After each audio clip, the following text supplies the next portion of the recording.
अध्याय 1 प्रारंभिक कथन कैसे कब और कहाँ।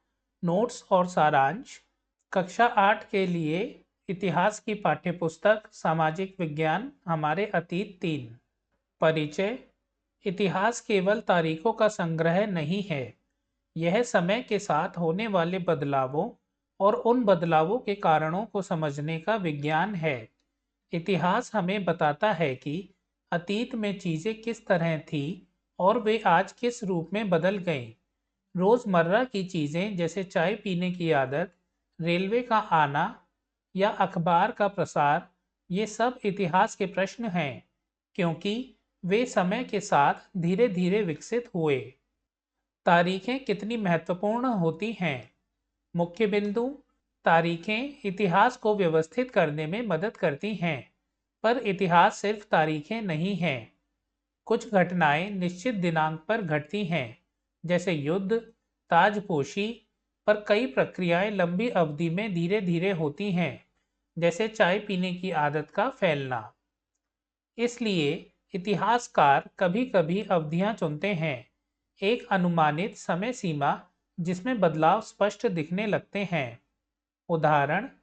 किसी एक दिन को ब्रिटिश शासन की शुरुआत कहना मुश्किल है, यह एक लंबी प्रक्रिया थी।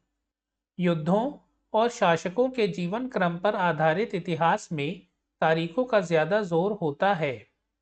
कौन सी तारीखें। मुख्य बिंदु।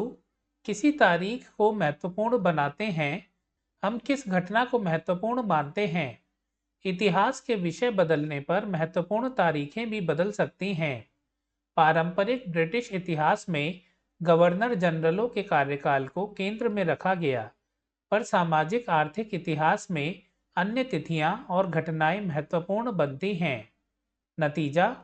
इतिहास लिखने का तरीका तय करता है कि कौन सी तारीखें याद रखी जाएंगी। इसलिए हमें अलग अलग दृष्टिकोणों से इतिहास पढ़ना चाहिए, राजनीतिक, सामाजिक, आर्थिक और सांस्कृतिक। हम अवधियां कैसे तय करते हैं। मुख्य बिंदु। इतिहास को समझने के लिए कालखंड बनाए जाते हैं, जैसे प्राचीन, मध्यकालीन और आधुनिक। ये विभाजन अक्सर पश्चिमी विचारों से आए हैं और हर जगह समान रूप से लागू नहीं होते। जेम्स मिल जैसे इतिहासकारों ने भारत के इतिहास को धार्मिक आधारित खंडों में बांटा, पर यह तरीका सीमित और पक्षपाती हो सकता है। विचार करने योग्य बातें। किसी युग को केवल शासकों के धर्म या नाम से परिभाषित करना गलत है।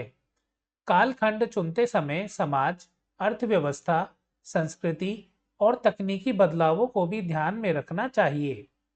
औपनिवेशिक क्या होता है। परिभाषा। औपनिवेशिकता वह प्रक्रिया है जिसमें एक देश उपनिवेशवादी दूसरे देश पर राजनीतिक, आर्थिक, सामाजिक और सांस्कृतिक नियंत्रण स्थापित करता है। मुख्य प्रभाव। स्थानीय शासकों को दबाकर शासन स्थापित करना, अर्थव्यवस्था पर नियंत्रण, कर वसूलना, सस्ते दाम पर माल खरीदना, निर्यात के लिए फसलें उगवाना। सांस्कृतिक बदलाव। मूल्य मान्यताओं, पसंद नापसंद और रीति रिवाजों में परिवर्तन। नोट। अलग अलग वर्ग और समूह इन बदलावों को अलग तरह से अनुभव करते हैं, सभी पर एक जैसा असर नहीं पड़ा। हम किस तरह जानते हैं। स्रोतों के प्रकार। सरकारी अभिलेख, आदेश, रिपोर्ट, ज्ञापन पत्र। अंग्रेजों ने बहुत कुछ लिखकर रखा। सर्वेक्षण और मानचित्र, भू नक्शे, राजस्व सर्वेक्षण, वन व प्राणी सर्वेक्षण, अखबार और पत्रिकाएं, सार्वजनिक बहस और आंदोलनों की खबरें, व्यक्तिगत स्रोत, डायरी, संस्मरण, आत्मकथाएं, स्थानीय पुस्तिकाएं, चित्र और फोटोग्राफ, चित्रकारों की सोच और दृष्टिकोण दिखाते हैं। ध्यान देने योग्य बात, हर स्रोत अलग नजरिया देता है, इसलिए इतिहासकार कई स्रोतों को मिलाकर समझते हैं। प्रशासन अभिलेख तैयार करता है। मुख्य बिंदु। अंग्रेजी प्रशासन ने लिखित रिकॉर्ड को बहुत महत्व दिया और हर विभाग में अभिलेखागार बनाए। तहसील, कलेक्ट्रेट, प्रांतीय सचिवालय आदि में दस्तावेजों की प्रतियां रखी जाती थी। इन रिकॉर्ड्स से प्रशासन की नीतियां, अफसरों की सोच और घटनाओं का सरकारी दृष्टिकोण मिलता है। उदाहरण, 1946 में शाही नौसेना विद्रोह पर बंदरगाहों से भेजी गई रिपोर्टें, किस तरह स्थिति नियंत्रित की गई, गिरफ्तारियां आदि। सर्वेक्षण का बढ़ता महत्व। मुख्य बिंदु, उपनिवेशी शासन में किसी इलाके को समझने के लिए सर्वेक्षण आवश्यक माना गया। प्रकार, राजस्व सर्वेक्षण, जनगणना, वानस्पतिक सर्वेक्षण, प्राणी सर्वेक्षण, पुरातात्विक सर्वेक्षण, मानवशास्त्रीय सर्वेक्षण आदि। सर्वेक्षणों से नक्शे, जनसांख्यिकीय जानकारी और प्राकृतिक संसाधनों का ज्ञान मिलता है, जो शासन और आर्थिक नीतियों के लिए उपयोगी था। नतीजा, सर्वेक्षणों ने प्रशासन को अधिक प्रभावी बनाया, पर साथ ही स्थानीय जीवन के कई पहलुओं को भी बदल दिया। अधिकृत रिकॉर्ड्स से क्या पता नहीं चलता? सीमाएं।